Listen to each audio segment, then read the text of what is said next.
السلام عليكم ورحمة الله وبركاته. كلنتم wanaagsan dhegeystayaal meel kasta oo aad joogtaan halka aad naga daawanaysaan waa Soomaaliweyn TV iyo barnaamijkii arrimaha bulshada iyo ganacsiga. Barnaamijkeena maanta wuxuu ku saabsan yahay oo noo marti ah qoraa Muxudiin Xuseen Ciid oo qoray buug laga daba dhacay maalmahani godob iyo geeri. Muxudiin ayaa wuxuu ku nool yahay magaalada dalkani UK. barnaamijka ayaan kugu soo dhaweynayaa Muxudiin ee arrimaha bulshada iyo ganacsiga. waan dhawahay afrax waxaan halkan salaam u marinayaa dhammaan ummadda Soomaaliyeed iyo bahda Somali TV. waata Muxudiin buuggaani godob iyo geeri muxuu ku saabsan yahay sababta u qortayna muxuu yahay? buuggan waa buug sheeko malaawaala waxaan soo baxay January 18 2020 laakiin waxaan waday qorisiisa ilaa 2008 meel baan uga tagayay. buuggu wuxuu ku saabsan yahay waa sheeko malaawaala oo aan ugu talagalay inay bulshada Soomaaliyeed xasuusato 150 sano ka hor noloshoodii iyo wacyigii ay ku noolaayeen xilligaas iyo maanta nolosha ay ku nool yihiin aan isbarbar dhigayo marka loo fiirsho dhinaca colaadda nabadda ama bulshadan cusub casriga ah maanta nool iyo taasi seebay dhaqamadoodu markay wajahayaan xaaladaha noocaas ay uga hortagi jireen ay uga falcelin jireen. marka waa cashar aan rabo inaan xasuusiyo raadkeenii hore bulshadeena Soomaaliyeed. marka taas ay ugu kalaftay inaan qoro buugan. aad iyo aad marka soo isma dhehaysid marka Soomaali inta badan sheekooyinka gaabana lagu ogaa inta buugga qortan ay yareed. marka caqabado iyo wax miyaa kaaga yimaadeen buuggan inta aan gudihiisa u sii galin oo inkastoo meel awaal uu yahay waxyaabaha dadkana soo kuma cusub Soomaalida buugta meel awaalka? wallahi sheekada markaan bilaabay 2008 bay ahayd. xilligaas waxaan maamulahayay website-yadii Soomaalida mid kamid ah waxaana bilaabay inaan weekba maalin ku soo bandhigo. sheekadan waagii hore markaan bilaabay casharo badan baan ka faa'iiday markaan 2 toddobaad 4 toddobaad 6 toddobaad markaan waday baa dadku ka soo falcisheen. waxyaabaha cajaa'ibka aan ka bartay qoraalkiisa waxaa kamid ahaa buugga hadda magacyadan isticmaalayo dhan waa magacyo aan ka ilaalishay in ay matalaan deegaan gaara ama dad gaara ama bulshada qeybaheeda kala duwan ay lagu yeelato. waayo waxaan xasuustaa mid yar oo sheeko buugga nin sheekha ku jira. sheekhaas u magac toddobaadkii qof la socday iyo dad badan baa igu soo falcisho waxay yiraahdeen magaca reerkaygu uu qaas u yahay sheekha. marka maalintaas waxaan bilaabay qoraalka aan samaynayo inaan ka fakaro in ay dad iskaan ama deegaan ama bulsho gaara. marka casharo badan baan intaan waagii hore aan bilaabay aan ka qaatay laakiin waqtiga intaas la eg baan la soo maray. aad iyo aad marka adoo buuggii gudagalaya iyo maxay ahayd inta badan ninka ragga ah ee uu ku buuggaasi uu ku saabsan yahay hadii aan markaan akhrinayo arkayna Cali Cotton bal inooga waran buuggii iyo Cali Cotton qisooyinkiisa. Cali Cotton waa ninka matalaya buugga oday weeye xoolo leh ragna leh hal beel oo meel wada degan baa buugga oo dhan uu sal u yahay uu ku kooban yahay. beesha laftigeeda waxaan tusahayaa ummadeena Soomaaliyeed qabyaaladu inaysan jirin qabaa'ilo kala duwan reer sheeganaya oo hal reer sheeganaya inay dhaxdiisa ay ku dhex jiro familka ay hoos u sii galayso meel ay ku haraysan aysan jirin baan qaasal oo abuuga sababahan buugan u qoray. marka ninkan Cali Cotton la yiraahdo isla reerkiisii uu wuxuu ugu faanayaa rag iyo xoolo Soomaali rag ninka sheekadu ku socoto Xasan Dhuux la yiraahdana waa wiil madi ah madi kaligiis ma ahan 7 fac buu madi yahay todobadii yahayna wuxuu noqonayaa inuu jifo dhan oo beeshaas meesha degana uu ka mid noqdo keligiisna uu yahay wax rag jifadaas marka cali kowtan cashar darsi qof walba u noqon kara buu buuggan ku leeyahay aad iyo aad anuu u imaan doono oo aan ka dhigan doono su-aasheeda u dambeyso arrinta ah maansooyinka oo dib aan u dhigan doono balse laakiin qof aan buuggaaga aqrinin maanta hadduu ku yidhaahdo iga sheekee muxudiino maxaad dhihi lahayd wallahi waxaan dhihi lahaa qof aan arag ama aan akrin ama maqal keliya hadduu rabo qofku hadduu rabo inuu ogo 30 sano Soomaaliya wax ka jiray inuu ogaado u raabto ummad walba leedahay asxaabnaysa maanta jiray si aad u ogaatid marka shida oo Soomaaliya qabsatay si loo xaliyo inaan ognahay sidii boqolka ka hor aan leesan jirnay saa waxay kugu qasbaysaa buugahan iraada guri walba oo raggan hadda qabadada u ah inay akhriyaan baan u talagalay waayo beelaha marka nabadda laga hadlayo halkaanaad ka garanaysaa maanta waxaad arkaysaa laba reer oo wada dhashay oo la leeyahay 30 sano aanaa u dhaxaysa meesha 100 sano ka horna ay ahayd war wixii intii la iskaga yimaado in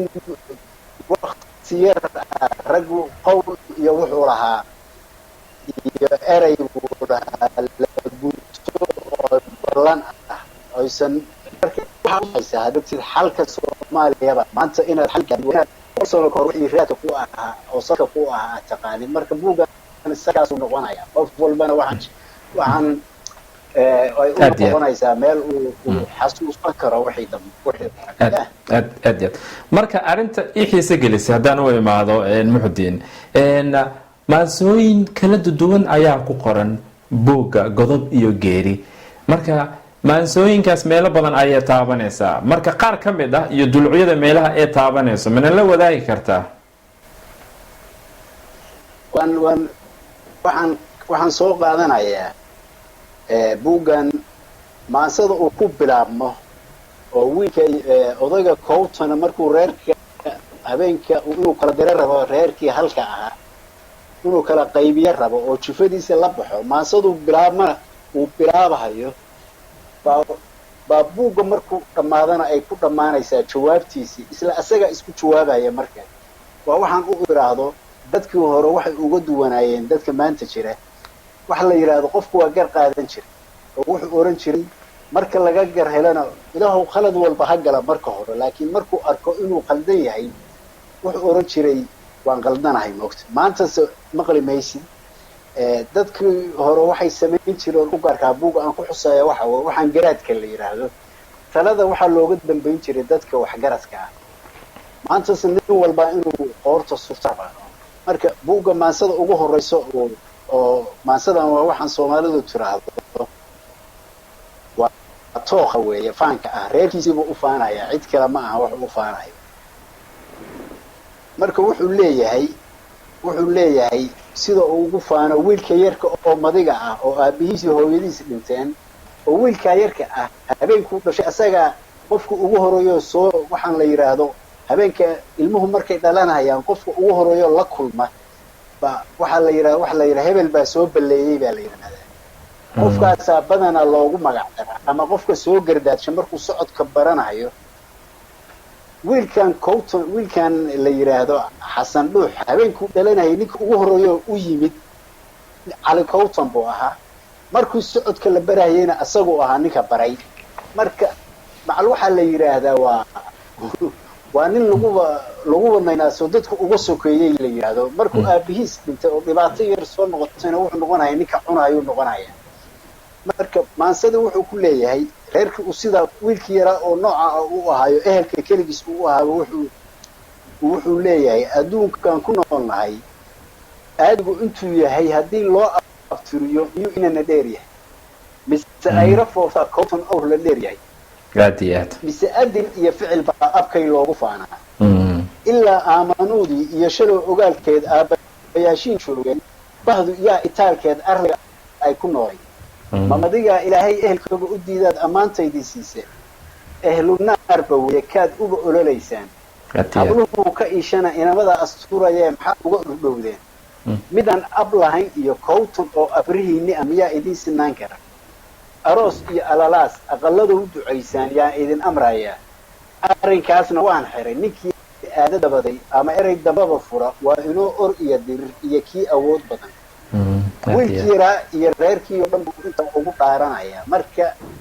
meeshii odayaashii la rabay inay u jawaabaan wiilka xasan waa nin ilaahay garaad siiyey da-diisu haba yaraata hadday rabto asagiiba intuu raggii kasoo dhexbaxa xasuusinaya odaygan marka caqligu qofka uusan garashadu aysan jirin buu xasuusinaya waana cutubka afraad buugga oo gudnimaa la yidhaahdaa gudnimo waa garaadka aradan bay marka leedahay wiilka yar wuxuu leeyahay ma og tahay garaadkuba gal maaxa inuu yahay garashadu ka buruqdo mar hadduuse guran yahay galoof marana uu yahay gadda kowtan weeyoo gardaraiyo xoodo baad ka dhaxashaa galladaha ilaahay garbihiisa uu dhigay gacantaan u saaray guunyada sideedii isagaa gembinayee erey caawa iga guli geeraarshihiisii guluf iyo colaad buu gacalkii ku kala riday furay baa gadaas leh waa isagoon gadaal dayin waa kan galolo furoora marka laysba galo oo gumcuna bislaado geeridu rumowdo raggu go-aya mirirkii isagoo ku gaardhiye allow guri nabadeed geyigeena ka yeel kaskiisa sama uu gelin geed xubkaad abuurdhaa gowracaba horseeday guuxa kowtan uu wado gabaldhaciisu waa kaa erey kalena iga guni gabdhihii buu ka hadlayaa marka gooyooyinkaa maqan inta goor tahay gogasheed kusoo sima madigana waa wiilku isagaa iska hadlaya madigana guntaa tiri inuu guudka saartayo inaad adi la guudhaa labadaa mid bay geli odaygiibu wuxuu leeyahay war gabdhahan iska soo celi intay goor tahay madinimada aniga madinimo hadday gul noqotayna oo adiga ba qaadanaya ama anaa qaadanayuu leeyahay marka wiilkan yari wuxuu nasiib u helayaa in colaaddu markay bilaabanto bay waxay leeyihiin war wiilkan hadduu dagaalkan ku dhinto reer dhan baa baaba-ayo jilib dhan baa la waayaya waa madi keligiisa reer buu keligiis ka joogaa marka magaalaa loo diraya magaalada marka loo diro magaalada harawaasac baa la yidhahdaa magaalada markuu tago xilligii gumaysigu waddanku soo golay ahayd waxa uu la kulmayaa gumaysigiioo raba dad u kala dhexeeya isaga iyo dadkii oo luqadda uu baro luqadda iyo maamulka iyo labada bulshadan caddaanka oo timid waddanka dadkiibaa wiilku nasiib u helayaa in lagu daro uu ka mid noqdo dibaddaa loo qaadayaa halkaasuu nolol kale ka bilaabaya meesha dhinacan kalena reerihii uu ninkii dabgashay odayga ahaayoo kowtan ah oo kala guurayaan oo dagaal baa uga dambaynaya marka waxyaabaha cajaa'ibka oo buuggan maansooyinkiisa ka mid ah wiilkiioo sargaalaa soo laabanaya aakhirka buugga wuxuu usoo laabanaya cali gootan marka si aan u dayno dadka buugga uu qiimo ugu yeesho dadka ee u gataan laba su-aalaa ii dhinaan doonto mid ka mid ah waxay tahay guntii dulucda bal gabagabada hadhooti muxuu ku dhammaan doonaa marka cali gootan iyo wiilkaba cali gootan iyo wiilka intaana u gudbin hal maaso oo kale oo tilmaamaysa buuggu wuxuu kaloo ku fadhiyaa waxaan la yidhaahdo bakaylka iyo deeqsiga geesiga iyo fulayga ninka garaad kale iyo ninka caqliga lahayn intaba marxaladada buuggan ku dhex maraya marka halkan waxaa ku jira ninkan cowtona beelihii oo dhan buu dabgelinayaa beel ka mida buu oday buu dilayaa nin odaya odaygu gabar buu dhalay gabadhu waxay tahay bulshada meesha ku nool gabdhaha markaas soo kaco ugu quruxda badnaa bay ahayd looguna hanweynaa waagii hore waxaa jiri jiray waxaan dhaantada la yidhaahdo marka dhalintu si ay dhaanto u tunto waxay aadi jidhay guryaha gabdhaha quruxda badan guurkana xilligeedii joogta oo nin walba u leeyahay heblaayo cayaarta meeshaas guriga noocaasa lagu qaban jiray. gabadhan marka xilligaas waa xilli colaadeed, waxaa la diiday dabba in la shito, rag isku yimaado oo koobtun oo shufto abaa carriga oo dhan dadka laynaya. gabadh nimankii shuftada ahaa markay waayeen dad ay laayeen oo usoo baxa rag bay waxay ku fakerayaan, war dhalintu si ay idinku soo baxdo ma dhaanta tumataan oo dhaantada xaggee lagu tutaa. gabadha heblaayo ah ugu shidan wadanka markaa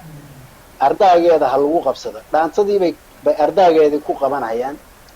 gabdhuhuna marka dhaantada la tumo oo ardaagooda gabdhaha guurdoonka ah way og tahay in ayada loo jeedo oo sacabku dhinaceeda uu u socdo. gabadhiibaa iyadoo yaaban bay soo baxaysaa, waxay leedahay war xilligu waa colaad, dhaantana lama tuman jirin, maxaa jira? dhaantadii bay soo dhex istaagaysaa gurigeeda lagu qabtay. marka waxay leedahay dhaantada maansadan dhaantada aba waxay leedahay dahabaa soo gelaysa. dahabu marka dareen waxay ka muujinaysaa sacabka iyo xilliga la qabtay, way yaaban tahay. haddana waxay is leedahay dhalinyaro guurdoona meesha kuugu timida ha u cillayn. marka waxay leedahay su-aal bay ku bilaabaysaa markay cayaarta soo gasho. waxay leedahay waryaa docdaas jooga, waryaa digdigleeyey, waryaa diryamaaya, waryaa dareen sheegay. sacabkii bay ku leedahay. mar alla markii la maqlay inay soo gasho cayaarta, raggii dhalinyaradii way soo baxeen markay maqleen in gurigii dahabo saantu ay ka dhacayso, sacabka uu ka socdo. marka jabane la yidhaahdo, jabane halkan nin wiil caqli badan buu ku jilayaa. soomaaliduna qofka caqli badan waxay u taqaanaa qofka fulayga ah waxay u taqaanaa qof aan caqli lahayn, laakiin fulaygu waa ka caqli badan yahay dadkan progressiga. wiilka jabana la yidhaahdaa. jabana marka jabanoo gabadhana jeclaabaa soo gelaya cayaarta. wuxuu leeyahay gabadhiibuu u faanayaa inuu asagu cayaartaba tuntay. wuxuu leeyahay halyey door ahbaa durbaanka tuntee, dahaboy balkaalay docdiisa imow. dahabaa waxay leedahay way isdhaafsanayaan heesa.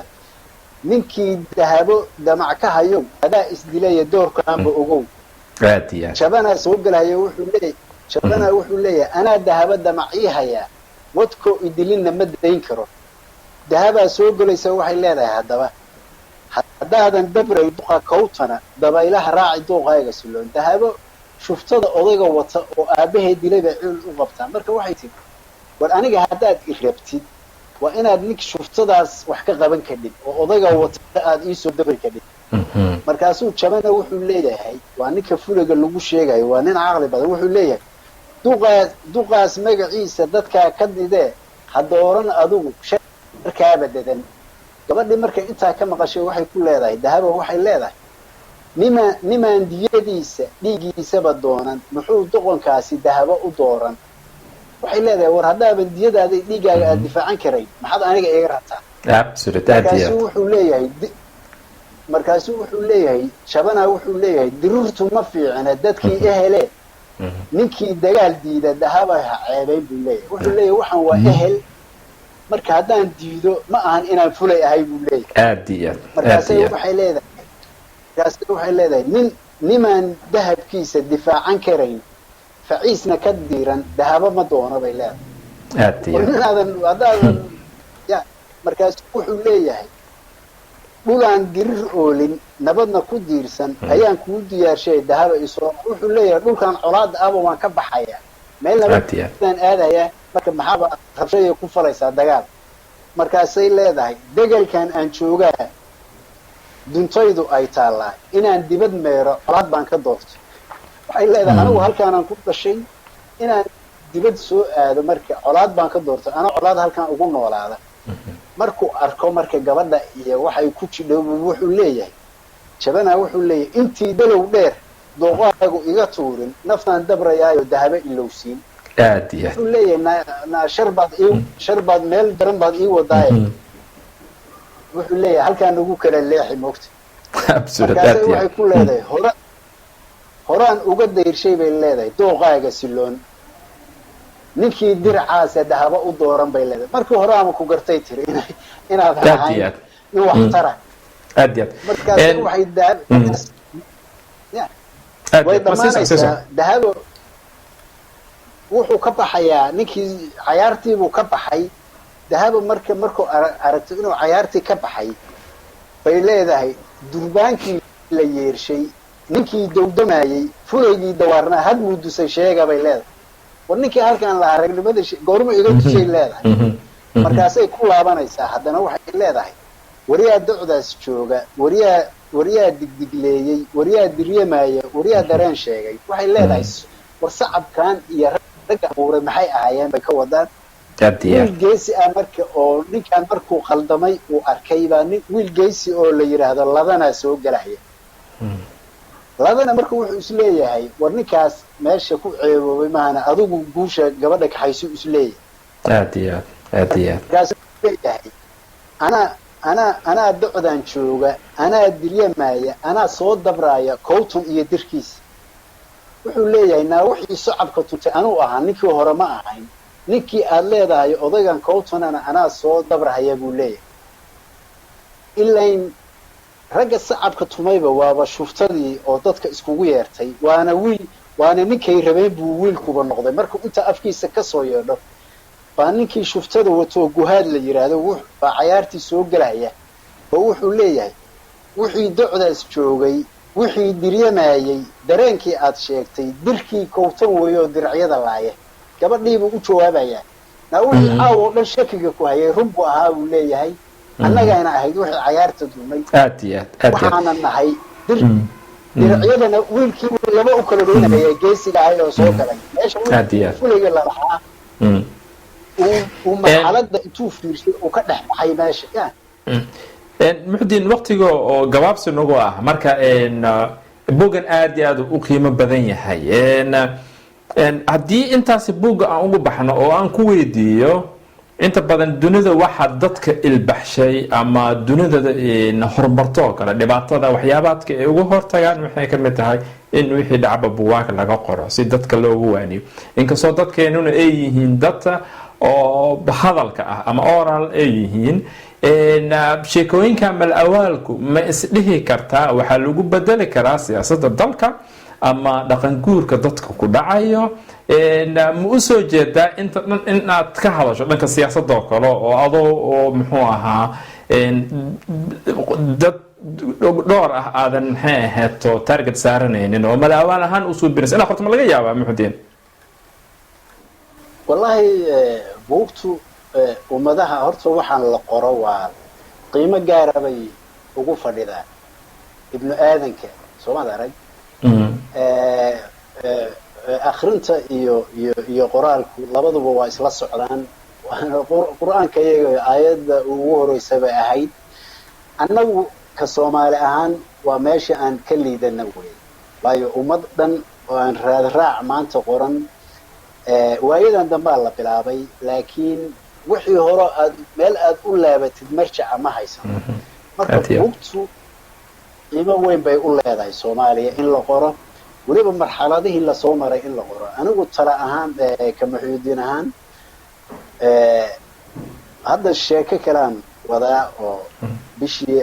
aan bilaabay may oo lasoo hadda socota octoobarna inaan dhameeyo aan rabo oo anoo xilligan waxaan la galay coronaha oo guryahana laku xiray baa fursad ii siisay marka buuggaas oo kale waa sheeko kaloo mala awaala laakiin waxaan rabaa mid aan ugu talagalay inay noqoto heer caalami ah weeyo ka baxsan arrimaha soomaaliya walow ay dhaqankeeniina lug ku leedahay aysan ka baxsanayn laakiin waxaan isdhex gelinayaa waxyaabahan caalamka jira laakiin waan rabaa mustaqbalkana waan rabaa inaan wax ka qoro buuggayga saddexaad baanan jecelahay inaan ku xuso taariikh badan oo soomaaliya ku saabsan waayo nasiib baan waxaan u helay arrimahan siyaasadda marka soomaaliya ka dhacaysa marka laga hadlo anigu dadkii 1991 ugu horreeyo Soomaaliya ka soo baxay baan ahaa laakiin waxaan imid wadanka Ethiopian imid oo xilligaas aan meeshii ugu horreysay xilli migiso joogaan imid ilaa iyo 96 iyo 7 baan ku soo gaaray intaas waxaa iigu imaanayay in alla inta siyaasadii Soomaaliya matalayso qabiilayaasha ahayd nasiib baan waxaan u helay ayagoo dhan ama meesha wixii lagu hayay marka kayd fiican oo ku saabsan 30 sano wixii dhacay awaan ahayd marka waan rajeynayaa inaan qoro Soomaaliya aad marka waan rajeynayaa in muxuu ahaa dad badan oo xiiseeyana ah heli doonto waayo hadda kale hadaa aragto Trump iyo dadka ku kacsan waxay ka qoran buugaag si oo muxuu ahaa dalkoodii ay u badbaadiyaan marka waa loo baahan yahay qof Soomaali ah oo si mal awaan ahaan in uu u qoro maadaama aanan dadkeena ahayn dad wax aqriyo aanan u badneen si aanan u arkin in dad taargad lala saaranayo in mal awaan uu dhigto waa rajeynayaa buugaasan inaan qorto Muxudiin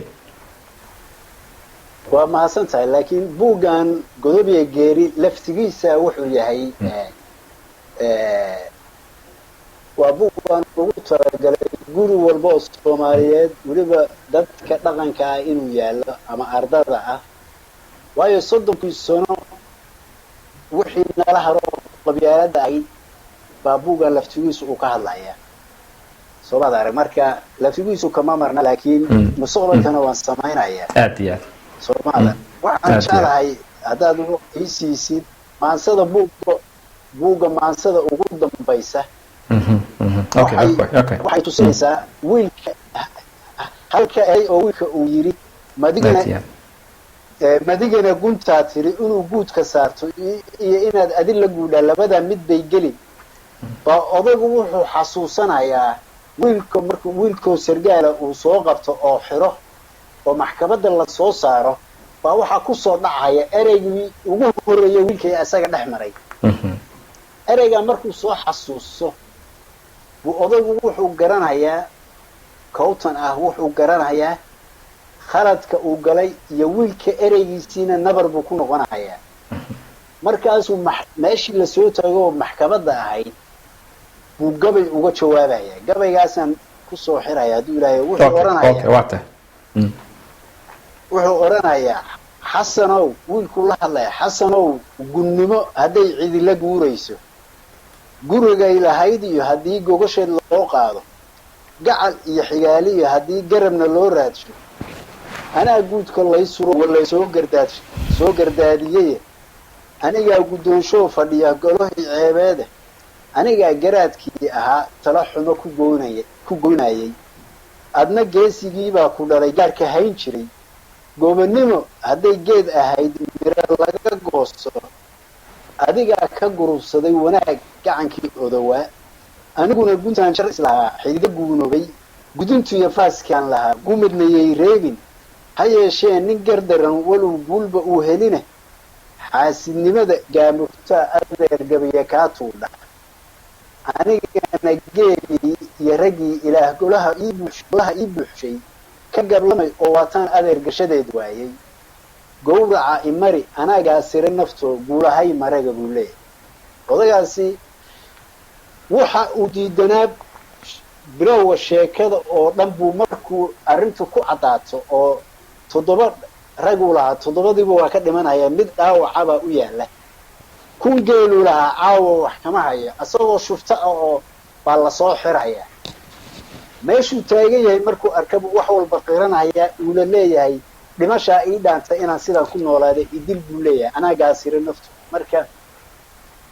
waa wax u baahan cashar Soomaalidayada ah wax fudud baan diinaa oo ka doodnaa ayadoo noo horseedaysa qadar ka weyn moogta marka aad baan kaaga mahadcelinaya walaalkiis waqtiga siiseen waa ku mahadcelinayaa Muxudiin aad baan u salaamaya bahda Soomaali Weyn TV aad baanan wuxuu inaad ahaydeen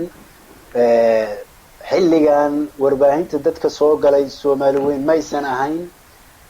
ilihii Soomaalidu markii loo laabto 2000 iyo isha u ahayd Soomaali oo waliba Soomaali Weyn magaciina laga garanayo ahayd waana aad baana mar walba u xiiseyn jiray kamid ah saxnaan waa kaaga mahadcelinaynaa Muxudiin buugtaadan aad iyo aad ayay noo xiiseeyeen